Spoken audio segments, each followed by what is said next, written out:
Bonjour à tous et bienvenue pour ce Shiur Aleph, donc du mardi. Alors on va continuer la Gemara. On était arrivé, donc la Med Gimel Amoudbet, Minaïn Shebe Shofar. D'accord, donc c'est un petit peu vers la fin, un tiers avant la fin. Donc Minaïn Shebe Shofar. On avait des psukim, un pasouk dans Pinchas, un pasouk dans les morts, qui disaient Yom Teruah. Les psukim qui sont sur le shofar, ils disent Yom Teruah. Ça veut dire que c'est un jour de sonnerie. C'est pas marqué que c'est avec un shofar. C'est pas précisé. Donc la Gemara demande d'où est-ce qu'on sait qu'avec un chauffard. Peut-être qu'on peut faire avec des cuivres. Pourquoi on le ferait avec un chauffard? Talmud Lomar. La Gemara répond. Enfin, la Braïta répond parce qu'il y a un passouk qui nous dit.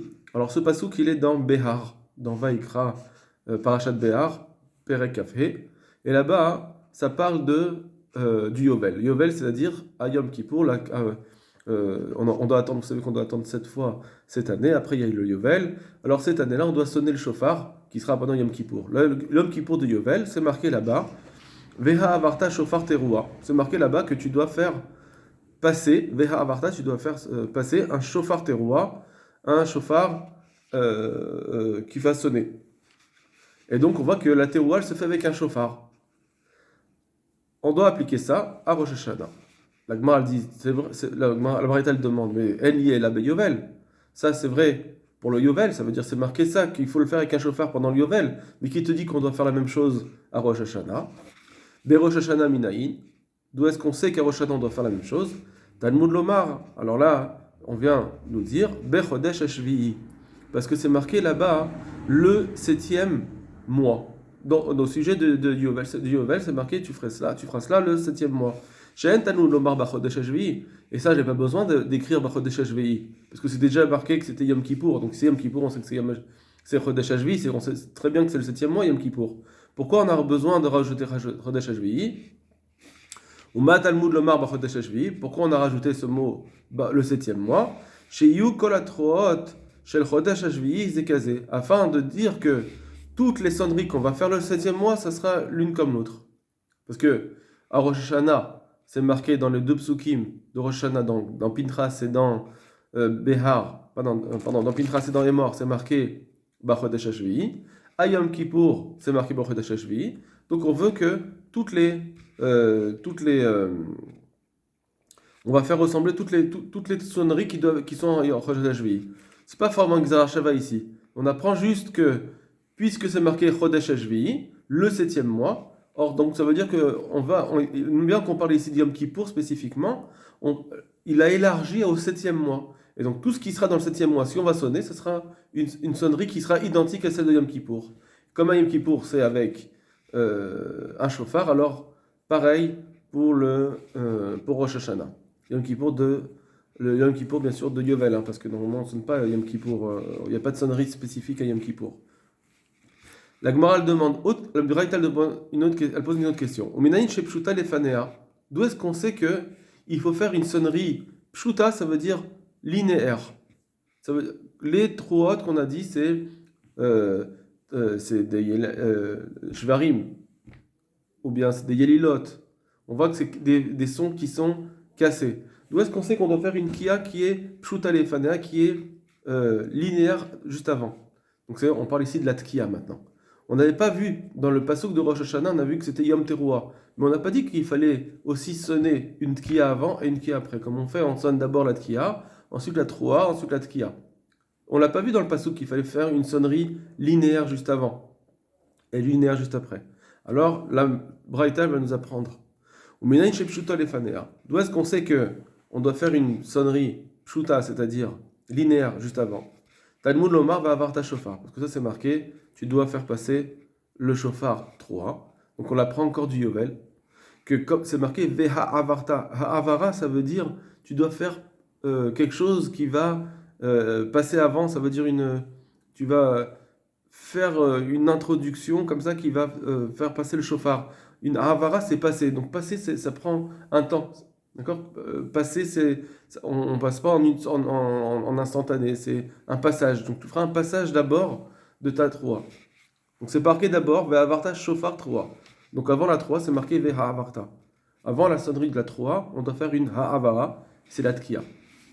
Shepshuta liacharea. Ominayin shepshuta liacharea. Maintenant, d'où est-ce qu'on sait qu'il faut faire aussi une kia qui est linéaire après la 3? Talmud lomar, ta'aviru shofar. Parce que c'est marqué après encore une fois, c'est marqué ta'aviru shofar. Vous ferez passer le shofar. Or ça c'est marqué après la 3.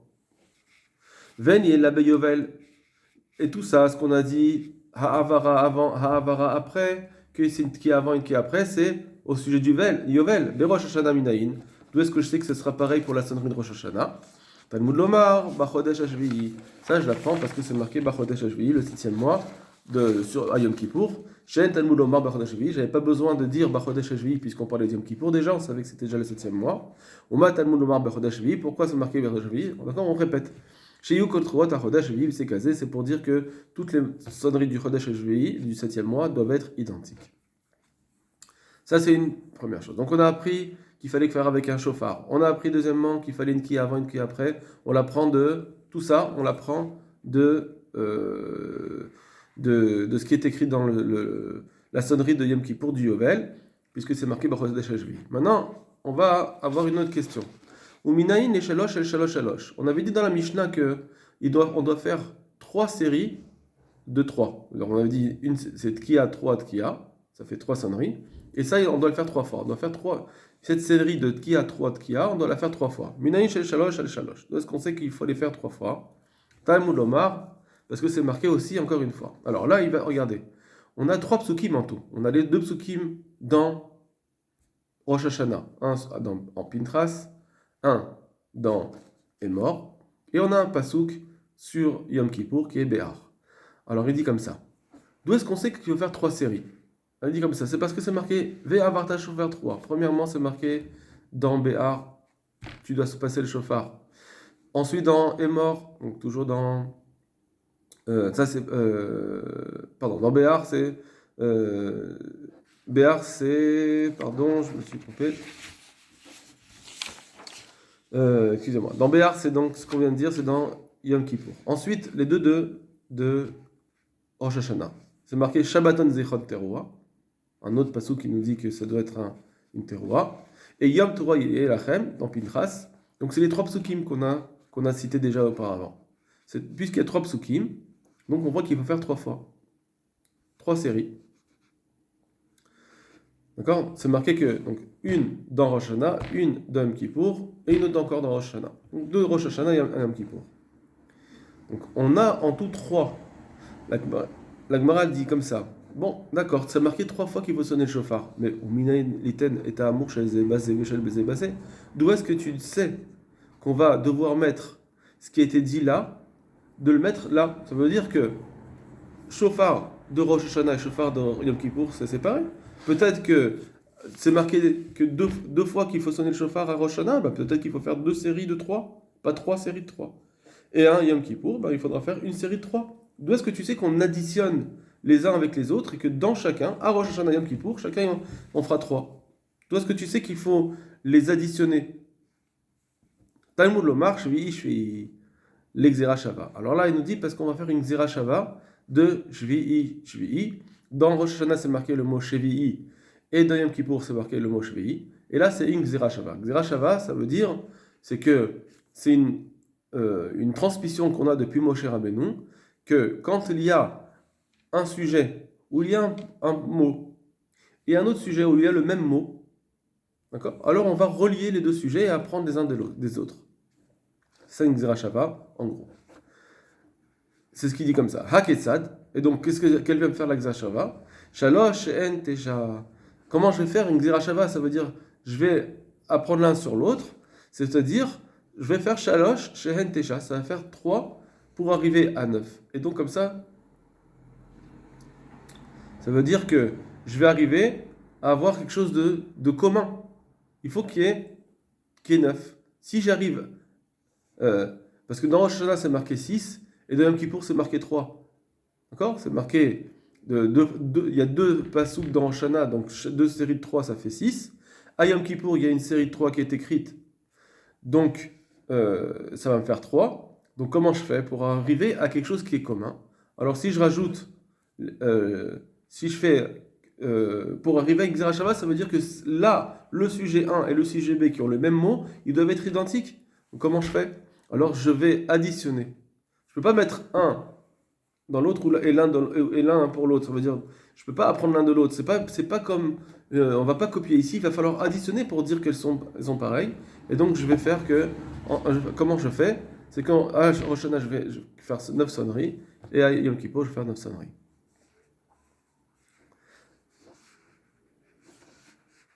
Maintenant. Et la braïta, elle finit. Ça, elle ne va pas développer. Shiur Tkiya qui est 3. La shiur d'une Tkiya, la taille d'une Tkiya, elle doit être comme une 3. Or, la shiur de la 3 elle-même, Keshlosha Shvarim, c'est 3 Shvarim. Donc, c'est la braïta, pas comme notre Mishnah. La Gemara, elle demande Haïtana, ce Tana, Meikara Maïtela Bekesha. Au début, il a amené un Ekesh, il a dit Bachodesh Hashvi'i, pour dire que toutes les sonneries du Chodesh Hashvi'i là se ressemblent. Ve'ashta, et maintenant Maïtela Bekzera Shava, il a amené une Xera Shava. Si tu as une Xera Shava, tout ce qu'on a appris avant, que c'est un chauffard et pas des cuivres, qu'il qu'il y a 3 qu'il y a, tout ça, si tu as une Xera Shava, eh ben, pour la Xera Shava, pourquoi au début on a voulu dire qu'on apprend tout de HVI? Alors la Gemara elle répond. Parce que c'est le même Tana qui ramène une fois Bar Chodesh HVI, ou que c'est le mot Chodesh HVI il était en plus, on apprend que toutes les sonneries du Chodesh HVI sont pareilles. Ça c'était ce même Tana là, il dit ensuite qu'on fait une Xera Shava. Avec la Xera Shava de Shvi'i, j'apprends que 9. Mais une fois que tu as appris cette Xera Shava de 9, tu peux apprendre, grâce à cette Xera Shava, tu peux apprendre aussi qu'il faut un chauffard et pas des cuivres, et il faut faire Tkiya, 3 Tkiya. Pourquoi tu avais besoin au début de dire Achodesh Hashvi? Alors il dit comme ça, Arikamar. Ainsi, il veut dire ce Tana. Il a Xera Shava, que même si je n'avais pas la Xera Shava, Ava Maitina la Bekesha, j'aurais pu apprendre tout cela grâce à un Ekesh à la comparaison. Ashtadatia Xera Shava, mais c'est vrai que maintenant que je l'apprends avec une Xera Shava, des Ekesh, à l'autre j'ai plus besoin du Ekesh du départ. Le Ekesh, ça veut dire la comparaison, comme on dit Chodesh Hashvi, on va comparer toutes les sonneries. Ça, maintenant, j'en ai plus besoin parce qu'elle a Xera Shava. Pourquoi il dit ça, le Tana? Parce que une Xera Shava, des fois, comme on a dit tout à l'heure, une Xera Shava, c'est une transmission depuis Moshe Rabbeinu. Mais en réalité, comme il y avait la dispersion dans la diaspora, alors il y a des fois des Tanaïm qui n'ont pas reçu cette transmission de Xera Shava. C'est un enseignement que c'est pas tout le monde c'est pas forcément tout le monde qui a reçu cet enseignement, et c'est pourquoi des fois il y en a qui vont dire que j'ai la Xera Shava, l'autre qui vont dire j'ai pas Xera Shava, et ça on peut pas se l'inventer. Alors c'est une Xera Shava, c'est obligé que ce soit par une transmission. On peut pas l'inventer, même si c'est une logique, on peut pas l'inventer. D'accord? Et du coup, ceux qui n'ont pas cette Xera Shava, ils ne pourraient pas avoir ce limoud qu'on vient de faire. Pour ça qu'il te dit, si tu as la Xera Shava, tant mieux. Si tu n'as pas la Xera Shava, tu peux le faire avec le Ekesh. Voilà. On va sauter la Gemara et on va arriver vers la fin avec Rabbi Abahu. Rabbi Abahu est un Namora, c'est-à-dire un Rav de la Gemara, de l'époque de la Gemara. Donc il est plus tard, il est après les Tanaïm. Je vous rappelle que Abaye avait dit qu'il y avait 2 Tanaïm. Un Tana, pour savoir qu'est-ce que ça veut dire, qu'est-ce que c'est des Yevavot. Yevavot, un Tana il a dit c'est des Yelilot, un il a dit c'est des Genichot. D'accord? C'est ou des sons très courts ou des sons saccadés, mais un peu plus longs. Des sons saccadés un peu plus longs. Des Jvarim, enfin Genichot, ou bien des Yelilot. Maintenant, ça c'est des Tanaïm, à l'époque Tanaïm. Si on n'a personne d'autre, enfin si c'est ce qu'ils ont dit les Tanaïm, on doit faire comme les Tanaïm. Regardez ce que dit Rabbi Abahu. Rabbi Abahu, donc, qui est au temps de la Gemara plus tard. Itkin Rabbi Abahu. Rabbi Abahu, il a institué Bekesari à Césarée, on va dire. Tkia, Shlosha, Jvarim, Troua, Tkia. Il a dit comme ça. Il fallait faire les sonneries comme ça. Tkia, Shlosha, Jvarim, 3 Jvarim, Troua, donc les Yelilot, on va dire. Et Tkiya. Donc Tashrat, comme on a l'habitude de le dire nous aujourd'hui, Tashrat. D'accord? Tkiya, Jvarim, 3 Tkiya. Voilà. Donc il a ramené avec ce qu'on a appris jusqu'à maintenant, d'après les Tanim qu'on avait avant, on avait soit des Yelilot, soit des Genichot, c'était donc soit Tashat, soit Tarat. Et pas Tashrat. Et lui, Rabbi Abaou, il est venu instituer Tashrat. La Gemara le demande. Manafshar. Mais de deux choses l'une. Yalil, si les Yevavot, on les traduit comme des Yelilot. Les Avid, Tkia, 3, Tkia, on n'avait qu'à faire Tarat. Ve'iganu Reganar. Et si les Yevavot, c'est des Shvarim, c'est des Genichot, donc des sons saccadés un peu plus longs. Les Avid, Tkia, Shlosha Shvarim. Vetkia, on aurait dû faire Tachat.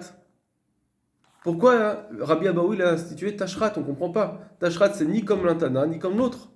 Tu avais deux Tanaïm qui étaient en marloquette. Tu dois faire, si tu veux choisir, tu choisis comme l'un ou comme l'autre. Mais là, il a fait quelque chose un peu hybride en disant Tashrat. Alors il répond. La Gemara répond. Pourquoi Rabbi Abaou il a fait Tashrat? Misfekale. Parce qu'il avait un doute. Igenu Reganar Iyule Yalil. Est-ce qu'il faut faire Genicha ou est-ce qu'il faut faire Yalil? Il avait le doute des Tanaïm. Alors il a dit, puisqu'on a un doute, on va tout rentrer, on va tout faire. Et c'est pour ça qu'il a choisi Tashrat. Alors elle s'oppose. Matkif la Rav Avira. Rav Avira s'oppose. Vedilma Yilule Hava. Mais peut-être que si tu as une question, tu ne sais pas ce que c'est entre Yelilot ou Genichot. Alors je vais te poser. Il y a un problème si tu fais Tashrat. Parce que Vedilma Yilule Hava, peut-être que la vérité c'est qu'il faut faire des Yelilot et pas des Shvarim. Veka Mafsik Shlosha Shvarim Ben Troa Letkia. Et les trois, alors maintenant les trois Shvarim que tu vas faire. Donc on a dit, il va faire Tashrat. Tkia, 3 Shvarim, les Yelilot et la Tkia. Ces 3 Shvarim, ils viennent faire une interruption ben Troa, les Tkia, entre la Troa et la Tkia. C'est-à-dire qu'il y a la première Tkia qu'on fait, les Shvarim et la Troa. Eh bien, les Shvarim qu'on fait, donc, Tashrat, si vous voulez, Tav, Shin, Resh, le Shin qui est au milieu, les Shvarim qui sont au milieu entre Tav, la Tkia et Resh et les Troot, les Yelilot, eh ben ils sont en interruption. Puisque si les Shvarim, c'est pas la Emet, si la vérité c'est les Yelilot, les Shvarim ils n'ont rien à faire là. Or nous on a dit qu'il faut faire précéder la Troa des Tkiot, et donc là je n'ai pas précédé puisque j'ai une interruption entre la Tkia et les Yelilot. Alors il répond, c'est pas grave. De'adar avid Tkia, Troa et Tkia. Ils disent pas grave parce que de toute façon on va faire Tkia 3 Tkia, on va faire après Tarat. Donc si la vérité c'est Tarat, même si maintenant j'ai une interruption, c'est pas grave parce qu'on fait Tashrat, Tasha, Tarat. Après je vais refaire Tarat. C'est pas que je vais faire juste Tashrat. De toute façon on va faire Tarat. Matkifla Ravina. Ravina il vient, il se pose, il dit Vedil Magenu Cheava. Alors il dit, alors peut-être que la vérité c'est pas Yelilot, peut-être que c'est des Shvarim. Il fallait faire Tashat.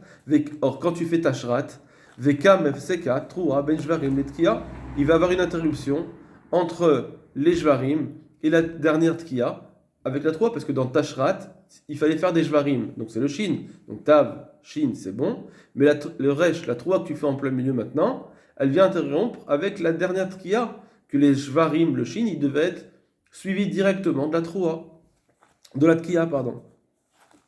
Alors il dit, c'est pas grave. De'av Adar Avid Tashat, effectivement. C'est parce qu'il va recommencer, ensuite il va faire Tashat. Donc il aura fait Tashrat, Tarat, Tashat. Non, Tashat, Tarat. Et là, la Gemara demande si c'est ça. Donc finalement, Rabbi Abaou il fait et Tarat et Tashat. Alors là, Rabbi Abaou Mayitkin. Alors qu'est-ce qu'il a réparé, Rabbi Abaou? De toute façon, tu savais pas s'il fallait faire comme l'un ou comme l'autre. Et finalement, tu fais les deux. Alors si tu fais les deux, qu'est-ce que tu as arrangé en faisant Tashrat? T'as rien rajouté. Igenu Reganar, parce que si de toute façon on dit que la vérité c'est des Genichot, donc c'est des Shvarim, Havde, il a fait Tachat. Iyelule Yalil, et si la vérité c'est de faire des Yelilot, donc des Troot, Havde, il a fait Tarat. Réponse. Misfekale, il a un doute. Dil Maganar Veyalil. Peut-être qu'en réalité, la vérité c'est quoi? C'est que c'est ni l'un ni l'autre. Mais peut-être c'est encore une autre troisième possibilité, c'est que il faut faire et des Genichot et des Yelilot. Peut-être qu'il y a, c'est pas juste ou des Genichot ou des Yelilot. La Troa, on l'a traduite par un, il a dit c'est des Yelilot, à l'autre il a dit c'est des Genichot. Peut-être qu'en réalité non. Peut-être que c'est les deux. Et Ganar Ve'ali, c'est pour ça qu'il dit Tashrat. La Gemara elle dit Yachi, Liavid Namifra. Alors si c'est ça, il fallait faire l'inverse. Aussi l'inverse. Toi tu dis peut-être qu'il y avait les deux sortes de pleurs. Et les Gililot et les Genichot. Alors pourquoi tu fais Tashrat? Tu devrais faire aussi Tarshat, dans les deux sens. Et d'abord faire des Shvarim et ensuite des Troot. Et ensuite faire des Troot et ensuite des Shvarim. Tkia, Troa, Shlosha Shvarim. Tkia, il faut faire aussi la Tkia. Ensuite Troa, donc Tarat, Shlosha Shvarim, Shin, Vetkia. D'accord? Donc ça ferait Tarshat. Dilma Yalil Veganach. Peut-être qu'il il fallait commencer par Yelilot et ensuite faire Genichot. Pourquoi tu fais juste Tashrat? Il fallait faire aussi Tarshat. Réponse. Stama des Milta.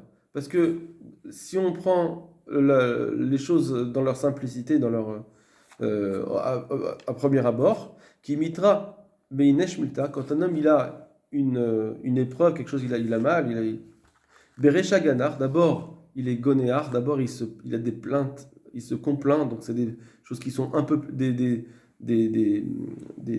sons qui sont un peu plus longs, Ve'adar Yalil, et après il continue à pleurer, et là c'est plus saccadé rapidement, donc c'est ensuite des trottes.